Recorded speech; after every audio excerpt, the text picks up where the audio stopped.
First of all, you don't know me. We're all about that high school drama girl, all about them high school queens. We'll take you for a ride in our comic girl, cheering for the right team. Drama queens, smart girl, rough girl, fashion but you're tough girl. You could sit with us, girl. Drama queens, drama queens, drama queens, drama queens, drama queens. Welcome back to part 2 of this prom party. We're still dressed up. We're still dressed up. Listen, we've kept our crowns on. We're really leaning in. Mm-hmm. Episode 416. You call it madness, but I call it love. The original air date, May 2nd, 2007. It will be an unforgettable prom at Tree Hill High when Lucas discovers who was in the hallway when Keith was killed. Meanwhile, Peyton's decision to skip the prom leads to dire consequences.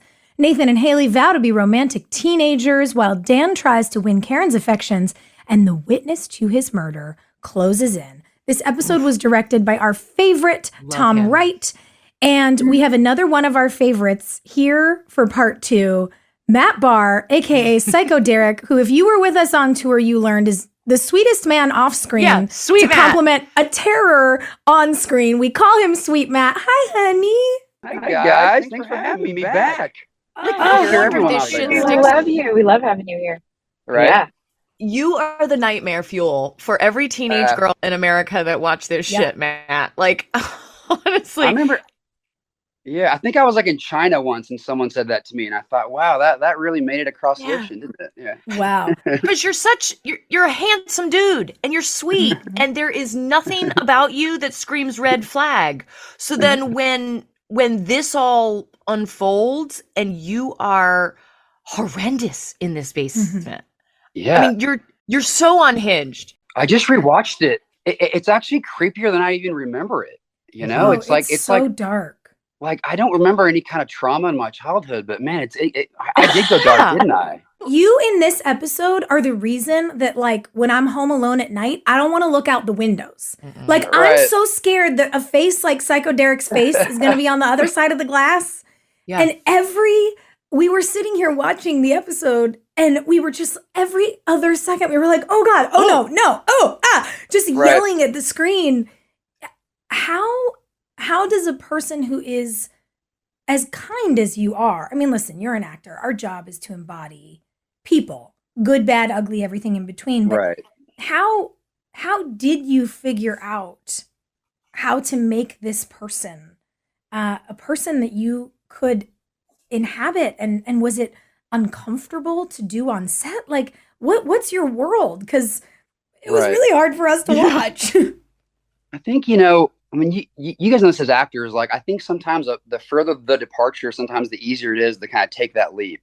Playing yourself is kind of scary, and it's just to be organic on camera. So I think sometimes those kind of radical choices are easier, just to, like I said, just to base jump off the cliff. And so if you go for it, but I so many actors overdo it. Like there's. You know what I mean? Like you managed to make it so realistic and believable, which is what makes it so scary. Well, also, it feels like a real psychotic break, Matt. Like it doesn't feel like mustache twirling. It feels like this is a boy who suffered some pretty horrific abuse and is now inflicting it on someone else. Right. And you made it real in a way that I think elevates the fear factor. Were there movies? Because I remember them telling us, they're like, this is your shot, kids. You're doing a horror film this week. Were there movies that you watched where you're like, this is a bad guy that I can, use as a model for what I'm going to turn Ian into? Right. Yeah, there were. And I'm trying to remember what it was during that time, but I remember thinking all that great villains sort of, they whatever they're doing, they think there's a nobility to it, And so, and like I said, whether it's pain, wherever that motivation comes from, maybe it's trauma or pain, like I thought if we grounded Derek, and it's like, he really needed this. And, he was this obsession for Peyton was grounded in some kind of, for him, real thing. And so the audience, like you said, it becomes real. It's not the mustache twirling villain. It's like a really, it's a very sick young man. And not that we sympathize with him, but I think that the more you ground it, that's almost an interesting part for a minute. If you're thinking like, man, I almost feel bad for how you have disturbed to. Yeah, As an it makes actor, it more how dynamic. can you play your character the most effectively? And that's to care the most about your character. You have to care that you have to defend your character to the death, like care the most about them more than anybody else. And Right. even if your character is a intense psychopath, you have to know why. You have to believe that really deep down there's a reason, and they deserve it, and there's something good, and because that's real. That's what happens to humans. Not characters. That's what happens to us. Right. I really like the fact that you're willing. You're right. It's an intense example, but when you really compare someone like a Derek to some of the worst historical villains, and then you as an actor say, even if this character I've been asked to play is this evil, how do I, solely as the person who has to inhabit him, how do I humanize him? How do I give him a motivation?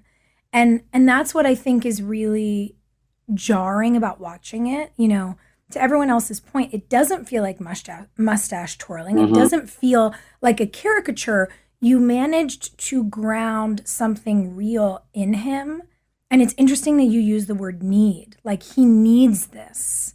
Right. You gave it a reality, which I think is why it feels so scary. It's almost easier to dismiss a boogeyman. It's a lot harder to dismiss, you think about all these crazy stories we watch on Dateline. Like, it's harder to dismiss the hockey coach who you find out has been like murdering kids. You're like, but that's a real thing. Like the scary person who feels larger than life. It's easier for your mind to go, well, that's not really going to happen.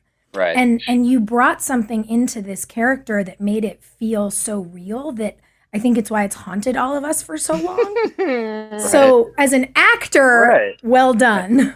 Thank you. Do you have interactions with people that you feel that like are that sort of like the real life villain, and are there, do you know what I mean? Like what are the things that you draw out that you're like, oh yeah, this is a real. No, I mean, I've had to talk to killers on the phone and people have done horrible things, and you just have to talk to them on the phone because that's your job. And sometimes you talk to them in real life. It really freaks me out. Have you discovered anything in terms of like this? They're so normal. Similarity. They're so normal. Yeah, that's what I mean, right? Like it seems totally normal. Like the hockey coach that, like you're saying, Sophia.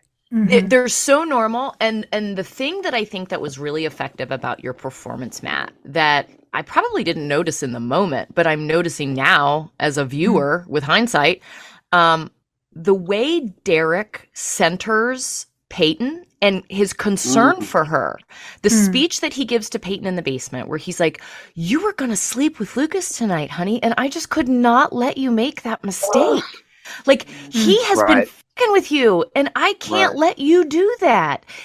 In his brain, this is all an act of love. I am going to save you from making a decision that's going to hurt you. And that was the part for me as a viewer where I was like, ugh, gross. Like, yeah. He says it about, I think he was watching you and Brooke fight in the yard too, right? He's like, your best friend betrayed you, which was valid, Yeah.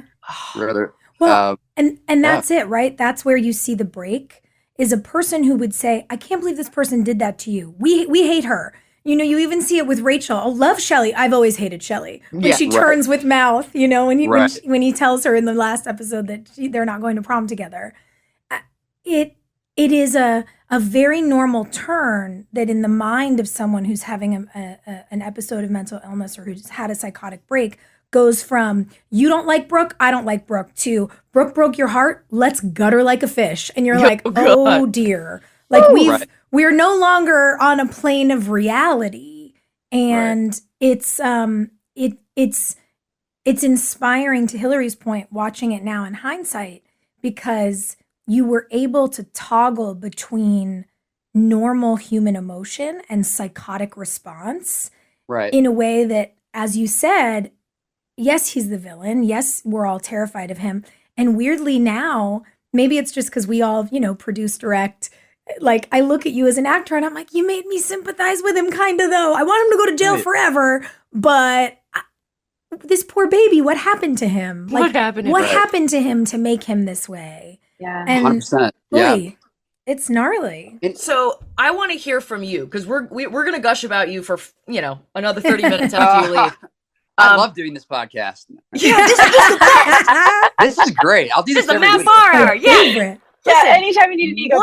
What There did you they go. tell you? I mean, we thought they had killed you. And so for all Yeah. of you at home, the fact that they brought Derek back, or Ian, or whatever the fuck your character's name is. Right, right. The fact that they brought you back is a testament to how lovely you were. Because nobody else would have been brought back. But they bent Right. over backwards to figure out a way to keep you for longer.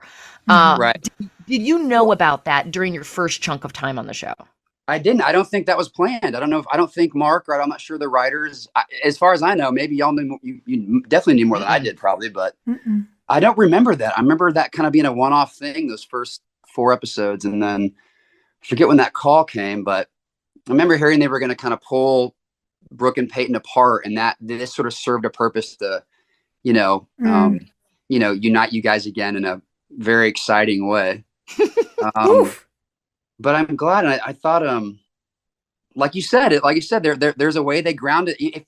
When you first heard this pitch for the season, it would sound kind of ridiculous, I think, because Tree Hill is a very real place. And yeah, some things are sensationalized because it's a television show, but it's a very grounded show. And then it still does sound ridiculous, but I think we made it a real kind of, a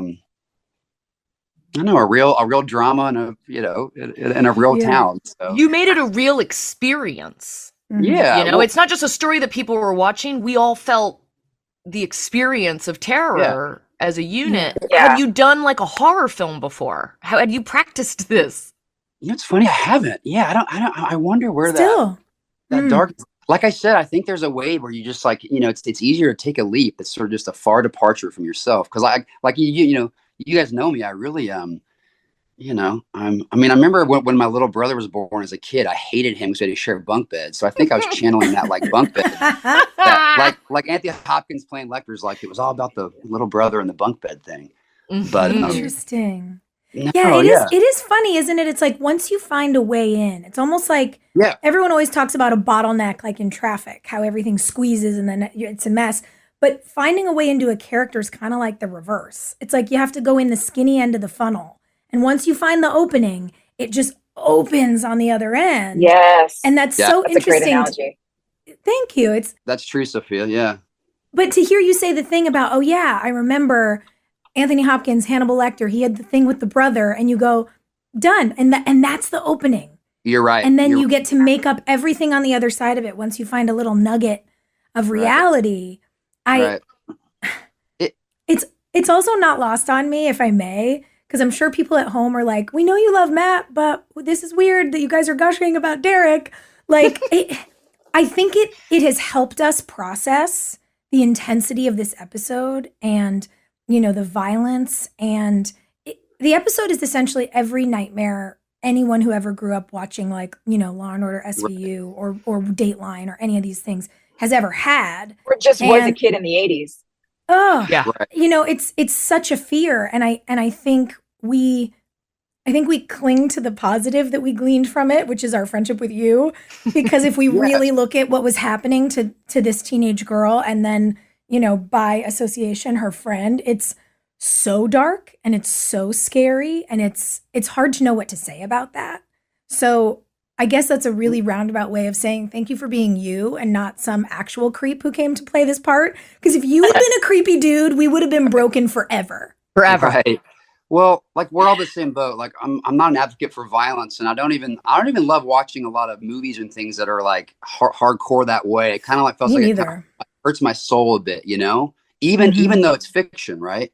But if you were to frame our storyline in this show about kind of the resilience that you guys had, I always thought there was sort of a positive message around, how your characters grew and changed, because that's what stories are about. With this kind of villain role that I played, I don't know. I've had a surprising number of young women come up and let me know that they had been sexually assaulted and that the aftermath of this storyline and the girls coming together to process it was incredibly helpful for them. And that was really kind of confusing for me because we didn't have social media when this episode came out. There was no instant feedback. So to hear that feedback years later, it's not that I ever felt shame about this storyline, but it's because it is sexual assault and it's treated in a way that's very like horror movie of the week kind of. I felt nervous about it, but the feedback I've gotten is that it was helpful.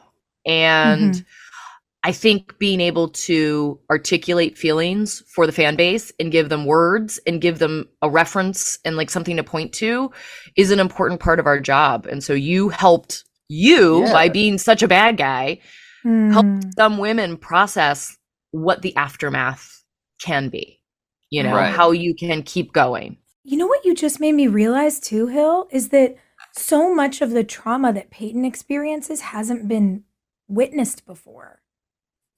And because like she's gone through so much alone and has hidden and it's actually really interesting that this whole Derek storyline, you know, with you coming in, Matt, and then Ernest being real Derek and being a witness for Peyton. And then on prom night, you know, Brooke winding up in the basement and then them being able to talk about it. It almost strikes me that it's the Derek storyline that illuminates for viewers that you can only process trauma by opening it up, by getting help, by speaking to someone, whether it's a professional or a friend. You know, obviously we talk a lot on this podcast about how we're proponents of mental health care and therapy, but I had never thought about it that way until you said that we get to really have an experience with Peyton where she is processing a trauma instead of doing what so many shows do, case of the week, like it's all over, we wrap it up with a bow and then we never talk about it again. And that's really profound. I always thought that when we made it too. I always thought that was part of the profound message of it. And you know, that little quote, like the strength of the wolf is the pack, the strength of the pack is the wolf. And how you said we don't do this in life. It's like we need each other and we're better together, especially your best friend, like, you know, your characters. And I always like framing it that way.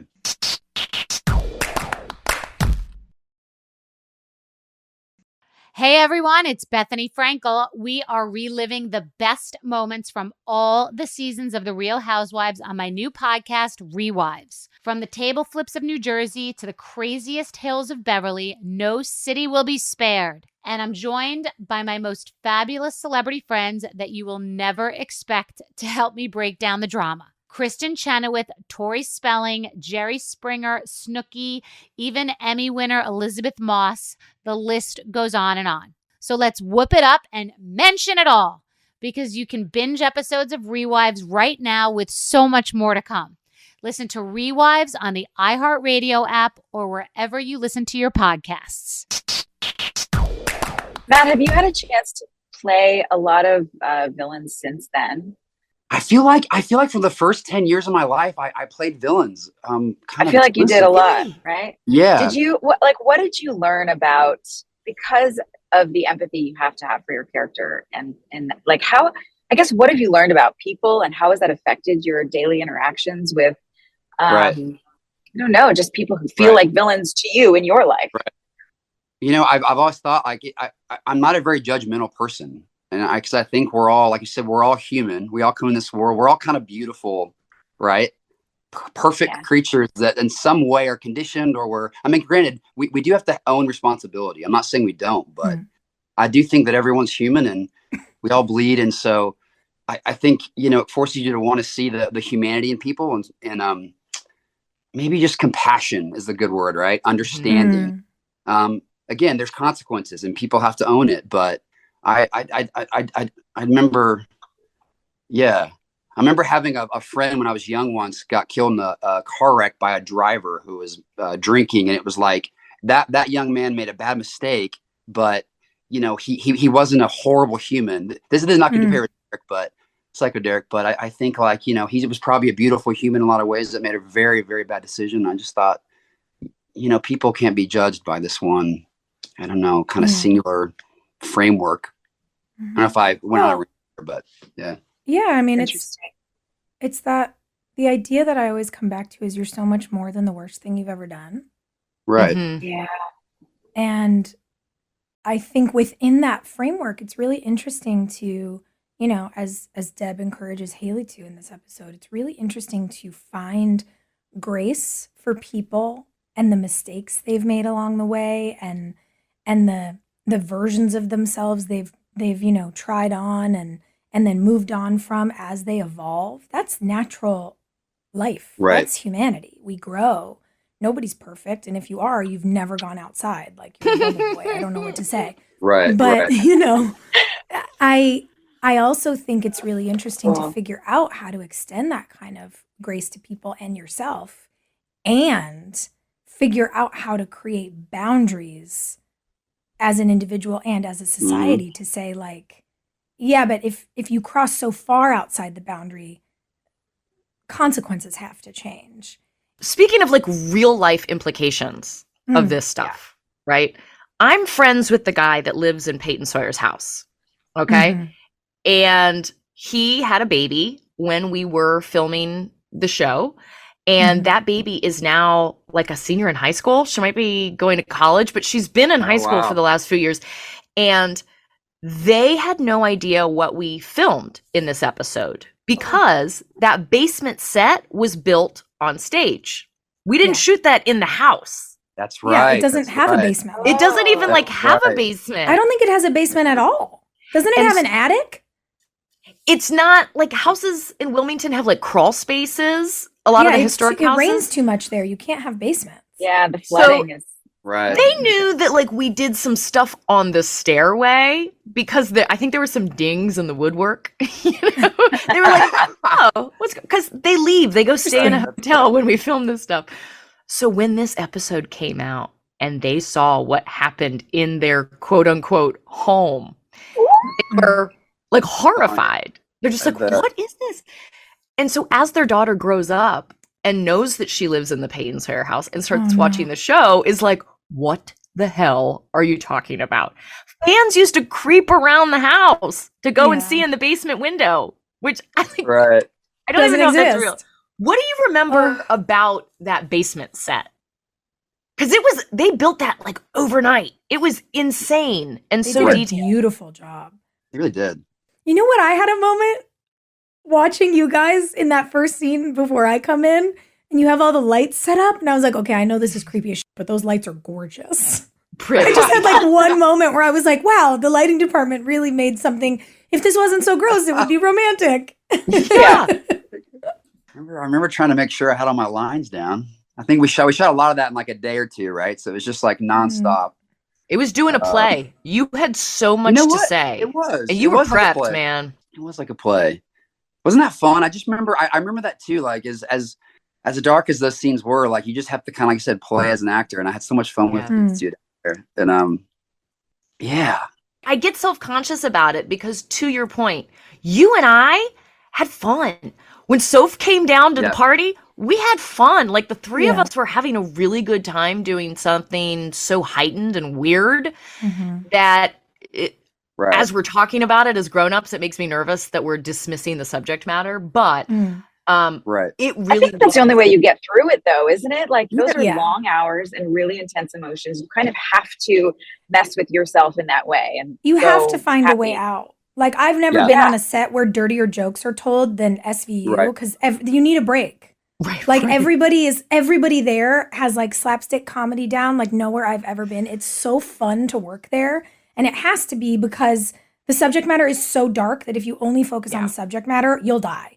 And I think that this episode was a lot like that for us. Like Hill, when you talk about how fun it was, I remember part of what was so much fun with you guys, you know, coming down to the basement was that this entire episode essentially was stunt choreography.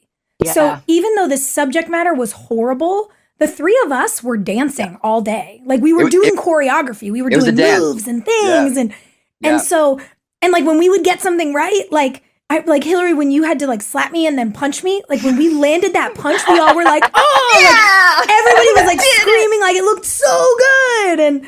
And so it gave us some levity. And I think all the physicality was what kind of protected our brains from the mental and emotional side of the subject matter getting too intense to embody. Because that's a gnarly place to be for 3 days at 17 hours a day. You know? That's too much for a little human. Let me ask you, I would have asked you this back then if I had been a smarter actor years ago, but like, because you guys are doing that show every day of the week for years. And so when that seems kind of a departure in tone, you could say, from a lot of stuff. Yeah. So do you approach it differently, or does it feel like just another Tuesday where you're an actor going It felt no, it felt totally different. And we had worked with Tom Wright, this director, on other episodes that weren't this, you know? Right. So this felt totally different. And I was excited because Peyton got to do that like psycho turn with Derek. Yeah. But I'm telling you, Matt, we were watching those scenes back and I'm like, Matt and I made out? Like, I have zero recollection. Yeah. Blocked it out, though. I bit him. And I'm like, you bit him. That's right. That's right. It was. Listen, I'm sorry. I think I probably thought it was like a this is a psycho choice. This is a crazy. I loved that Peyton took that turn in the episode. It was so satisfying. Yeah. And then I think right after that, it's like Derek looks so betrayed by you, you know, like, and he's talk about grounding it. He was just like, how could you do this to me? I trusted you. And that speech. Oh, Peyton, like you're so disappointed. There was a moment there where you saw like the psycho Peyton and the psycho Derek, and it felt very like Natural Born Killers. And it was like, well, that'd be a spinoff. Like, is this the thing that breaks Peyton Sawyer finally? And she just becomes his, Bride of Frankenstein.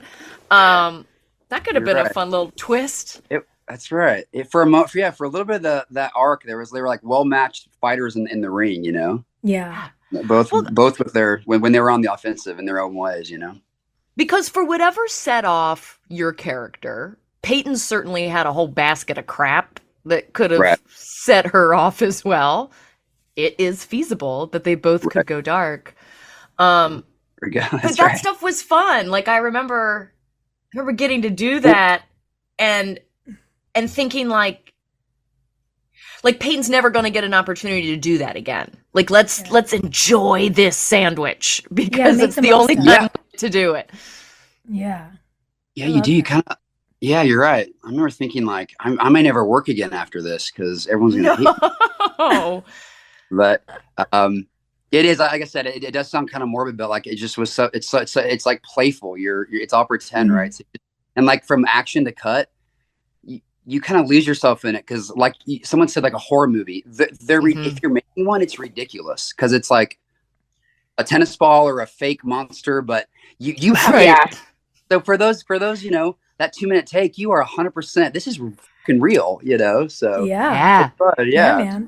Yeah. And we had to make some dorky things real. Okay, so like when Peyton goes and hides in her bedroom and puts on the boxing gloves and then proceeds to like baby punch Derek until he headbutts her, we're sitting here cringing because we're like, who gets up out of being tied in their basement and puts on boxing gloves? I loved it. Only then to have you like.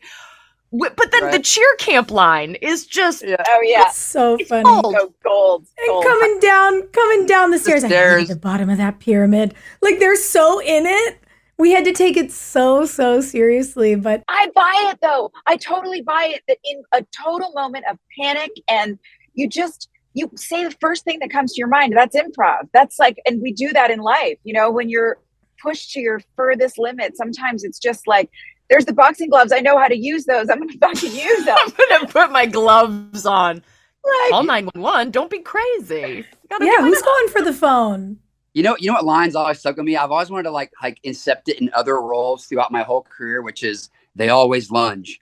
Because I you say it, and then my face when it's like, it's kind of perfect, They always lunge. Well, it was the one moment of acknowledged camp. In the scene. Yeah, like Scary Movie did that so well where Anna Faris would be like, oh no, I guess I'll go up the stairs, not out the front door. They would acknowledge how ridiculous horror movies were. And I liked that we in a grounded way acknowledged, like, he's going to wake up. They always wake up. But it was, we had earned it at that moment, you know? Yeah. Hey everyone, it's Dean Unglert. And Kaylin Miller-Keys. And Jared Haven. I'm here. I'm here too, guys. Hosts of the new podcast, Help We Suck at Being Newlyweds. Because I guess we just don't suck at dating anymore. No, I mean, you're newlyweds. I am not a newlywed anymore. Yeah. I'm curious if I sucked at being a newlywed. I don't think so. I mean, I made it to the altar. And I am so happy to be joining you guys. I can't wait to talk about relationships, marriage, and just everything in between. It's about time we have someone smart join this podcast. It's too long between us. This young lady's a broadcast journalism major. She knows what she's doing. I'm so excited to be hosting a podcast with my soon-to-be wife and, of course, my best friend, Jared. How's that going to make you feel working together now? You guys live together, work together, going to get married? Yeah, it'll be interesting. You think you're going to get tired of each other? Absolutely, yes. Be sure to listen to Help We Suck at Being Newlyweds on the iHeartRadio app, Apple Podcasts, or wherever you listen to podcasts.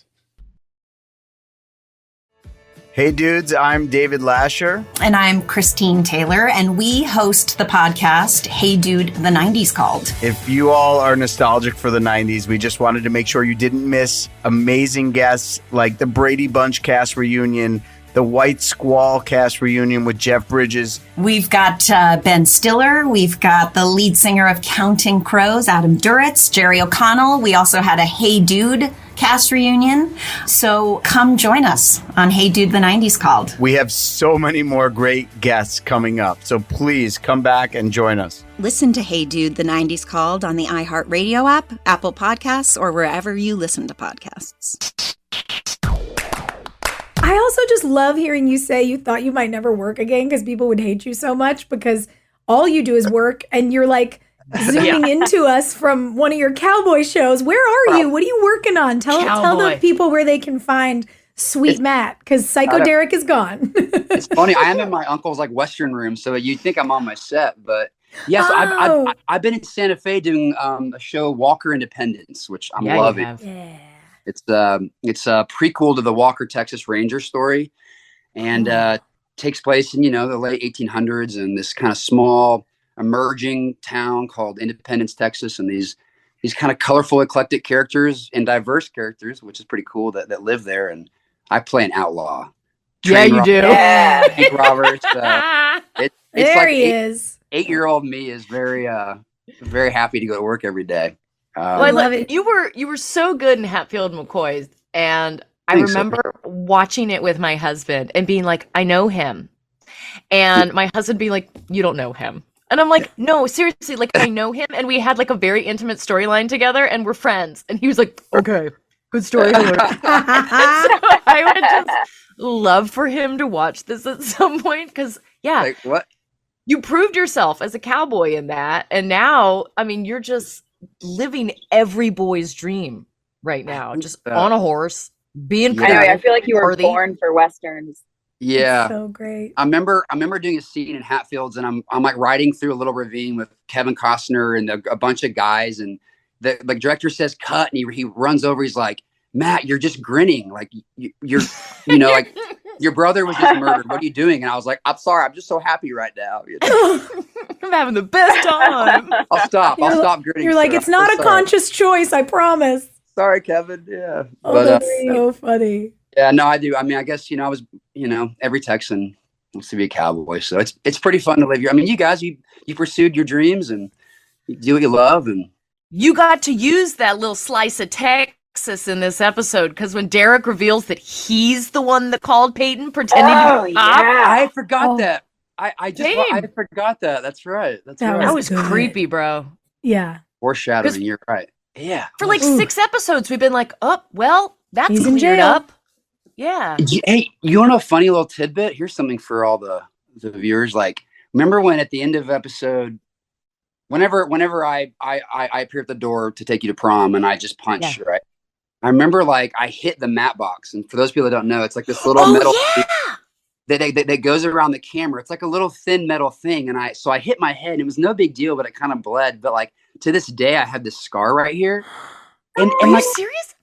I hadn't thought about that, and I was watching that scene. I was like, "That's where I got that scar right here." When that's funny. I like tackled Hilarie, and I I ran into the camera and cut my face. Oh God, yeah. I remember like trying to stop bleeding and stuff. And yeah, I was like, that's right. You were so sweet because you're like a guest star. So you're like, no, I don't want to hold camera. And we're like, Matt, it's okay. You're like, no, your face is bleeding, babe. No, this is it. I'm gonna use it. Let's use it. Making art. I love the duality of, you know, that last episode, 415, begins with Peyton punching Brooke. That's like the beginning part of the episode. Right. And it ends with Psycho Derek punching Peyton. And those bookends were really effective. It was, right. Yeah, it's violence, man. It's a lot of violence in these episodes. A lot of violence. You know, again, I just thought y'all's kind of fight like confrontation scenes in the front yard were really well done. Those were just really, really wonderful scenes. I hadn't watched those in years. Oh my God. Well, so yeah, when's the last time you revisited any of this? Well, I think I mentioned when I saw you guys, I'm engaged. And so I was showing fiancé. My fiancé? I don't think I was showing. She was looking up scenes. She's like, you know, what have you been in? And I was like, well, some people remember me from this show. And so she was like, what? So it was fun watching her watch Psycho Derek, kind of like, who am I meeting here? So well, that's such a weird feeling when you see your partner in a role. Like I was pregnant with our son before I watched my husband in The Watchmen, and he's a bad man in that movie. He's like a rapist and hits women and does terrible things. And I'm sitting there pregnant with our child, like, who is this person? Oh my God. You see a face that you love, and then you're just like, oh God, this is atrocious. Was she a little like reserved with you? Was she reserved with you after watching you as Psycho Derek? Was she a little quiet at dinner that night? I think she was a little bit quiet. Yeah, I think we might have. Yeah, I think we stayed on her side of the bed for a couple nights. Yeah, yeah, man. But yeah, no, it's because you know, as your families have grown and you guys have gotten married or things. I mean, what do your communities feel about One Tree? That's kind of a broad question, but like this is such a big part of culture, and it traveled the world. And so, what's it been like? It's weird. Well, Hilarie and I laugh because our husbands have never seen the show. Never. and Tyler Hilton sent one of his like merch hats to us, and it's this embroidered hat that says "I've never seen One Tree Hill." And one day, Grant grabbed a hat to like go out for a run, and he comes home from Griffith Park, and he was like training for a race. He'd done like 10 miles, and he walks in the door, and he goes, "I ran around the whole park wearing this hat." And he was like so embarrassed. And I was like, but you have never seen it. So it would be fine if somebody saw you wearing that hat. Right. It's kind of hilarious. It's weird that a new generation is into it. And as Joy and I have kids that are in middle school, like as our kids get older and more of their friends are aware of it, or it just is something that like enters their conversations. This is the kind of subject matter that I'm like, oh God, I just never thought about being a parent when we filmed this stuff. Like when my son sees me bite your face, like that's gonna be a weird day. Yeah. Do kids in Gus's school like watch? Like Maria, I think is too. I don't know. The kids that are watching TV are not watching One Tree Hill at 11 and 12 right now. I think they're people who are picking it up are a little bit older, right? Yeah. Yeah, it's my region. There are some young ones, but they have like older siblings. They have like a 17-year-old sibling that has introduced them to it. And it's more of just a novelty. Like that lady is at the supermarket. Yeah. Right. She's an actress, right? But I don't think they know yet. No. They haven't watched it. You know, what's funny to me over the years is how many men have come up to me that were, you guys get this all the time. So, my wife or girlfriend started One Tree Hill and it's my favorite show. We watched all seasons and we did it over 2 weeks and we were obsessed. So it's pretty cool. So you still get recognized from the show all the time. Yeah. I was there for just such a moment in time with you guys, but it's amazing how that's, I've been all over the world on several continents and people talk about it, Yeah. Okay. Well, to that point, I can imagine what it's like for you guys. We know that we're eventually going to find out some Derek backstory as a means of softening some of his behavior. Not that that's right. Bad guys are bad guys. and we don't need to validate sexual assault, but I think that you were so beloved by the cast and crew of this show that they wanted to humanize Derek in a way so that when you did go away, it wasn't just dun dun dun. Right.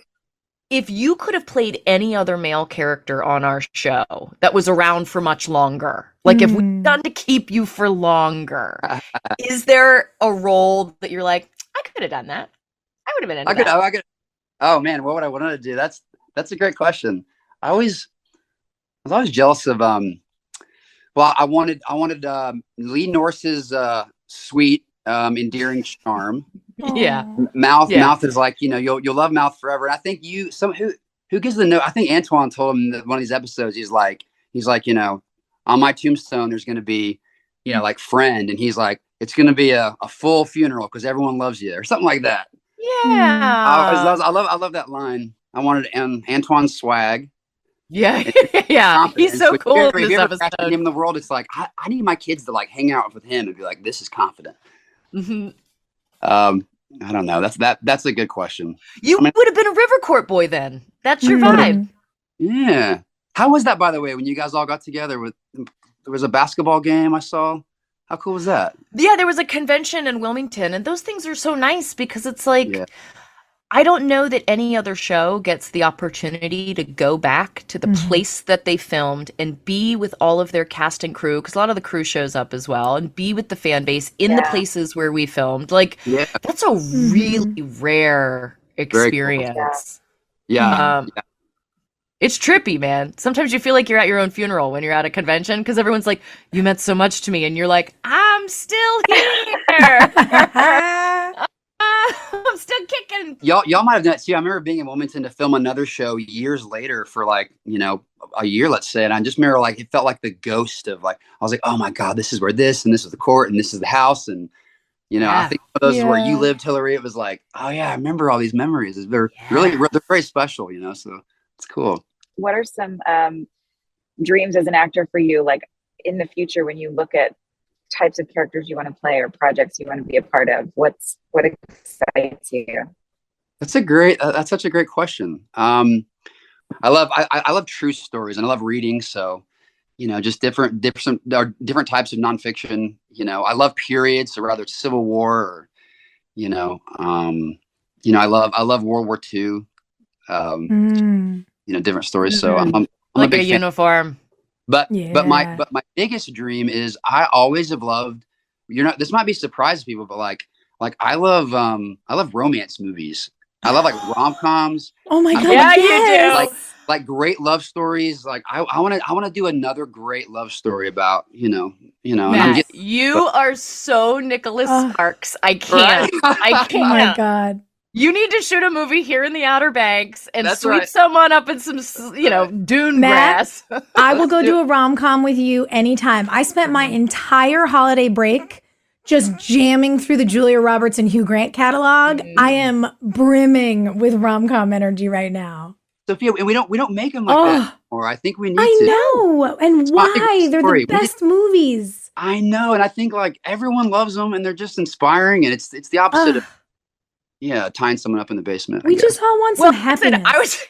This is gonna sound so inappropriate, but I'm a big girl. Like I'm a tall girl, and no one ever. I'm not an easy girl to pick up. And seeing Derek like put his arm around Peyton's waist and pick her up from the chair. There is a part of that where I was like, oh God, like applied in a romantic setting, hot. Applied in a basement, not hot. So I want you to take the skill set you have and apply it to a hot scenario. Yeah. That's what needs to happen. Into it. Yeah. Very into it. Yeah, that's right. Oh my gosh, Matt, thank you so much. My cheap Grant with a beard. Yeah. Yes. All right, we're going to find... Joy's friends with Nicholas Sparks. Joy, you got to find the right Nicholas Sparks book for Matt to be the lead man. Oh, yes. So he could do some romance. Right? Matt, thank you. You're such a pleasure. You're such a joy. Do you want to spin a wheel with us? Sorry, guys. Okay, great. Let's do it. We like to do superlatives. So we do a most likely to every week, and we spin a wheel, and we find out, Who is the most likely to take all of their and your secrets to the grave? Ooh. We have to Cast pick and character. Yeah, Is it amongst all of us or who? You're no, it's just anybody from the show. So any cast member, real person, and then any character. We pick one of each. So most likely to take your secrets to the grave. I feel like...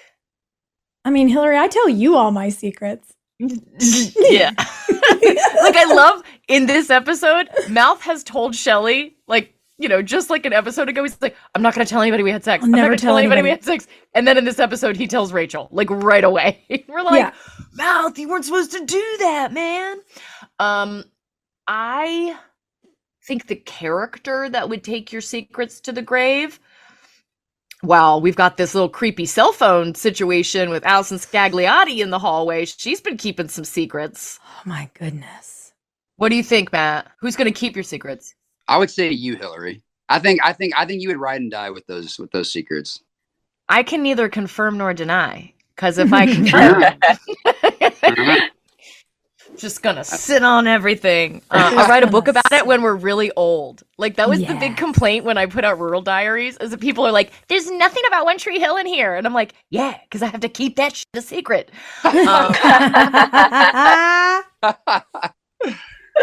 Sorry, kids. You're like, we have a thing called a pact. Yeah. Right. You guys I love it. Perfect. Matt, okay, well, you let me know when you're visiting your fiance in New York, and we'll go start some rumors. People will be like, Psycho Derek's alive. That's They're having lunch on the sidewalk. Oh my God, we must. Let's go stir up some trouble. Yeah. Let's break the internet. That'd be great. Let's do it. I always love it. Great to see you, Matt. Great to see you, Thanks for having me. Yay! All right, love you guys. All right, bye, darling. Bye, y'all. Have a good one.